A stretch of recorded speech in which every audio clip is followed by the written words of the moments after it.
Right, afternoon everybody. Britain is heading for a summer of discontent, probably followed by an autumn of discontent, and then you've guessed it, we're right back in the late 70s with a winter of discontent. This is due to the ping-demic. Now, a record 619,000 people were told to isolate by the NHS COVID app this week. That is indeed a record, yet another record that we didn't want to set.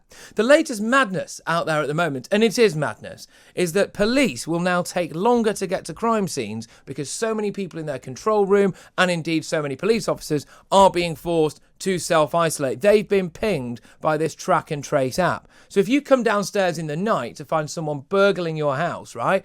Well, actually, they could be out of the country with the loot by the time the cops rock up, by the sound of this. We are now less safe on the streets of Britain as a result of the track and trace app. How on earth can that work? Also, on top of this, bins won't be collected in, get this, Lancashire, Coventry, Liverpool, Bristol, Norfolk, Sandwell, Milton Keynes, Northampton, Oxfordshire, Berkshire, Stockton, Doncaster and Solihull. There we go. Gosh. That's like a kind of set list for the Steps Reunion tour, that isn't it? But anyway, right, so there we go. They're not going to have their bins collected, apparently. So we're going to end up in the searing heat, okay, with stinking rubbish on the streets of Britain, rats everywhere. You know, what is this? What is this absolute lunacy that we're doing to ourselves, or at least we're having done to us by our own government? You know, public health, right? The safety of citizens and the general basic enjoyment of human life, right, are kind of the preserve of any government. Certainly security is, certainly law and order is,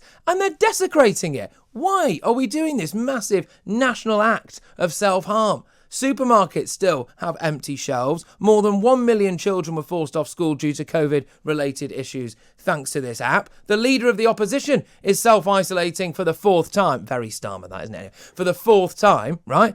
The PM, the Chancellor and the Health Secretary are isolating as well. If the government wanted to design an app that could bring a country to its knees, then they've succeeded. Because that's where we are. If that was the intention of the boffins behind Track and Trace, which was, oh, hello, yes, no, I was just wondering if we could give you billions of pounds to destroy the country for us. And they've just done it. They've gone, yeah, here you go, do it. There you are. That's right. This will lead to lawlessness. This will lead to civil disobedience. This will lead to civil unrest. Mark my words. It's like going back to the bad old days of the 70s. What next? Bodies won't be buried. Seriously, what next? Because that could happen now, couldn't it? And who could blame people for kicking off? Now, I'm certainly not saying, well, I want to see riots on the streets. I want to see all of this stuff. Of course, I don't want to see any of that stuff, right? I do want to hear from you, though. 03444991000 is that number. We're going to the phones throughout the show, and your voice matters. 03444991000.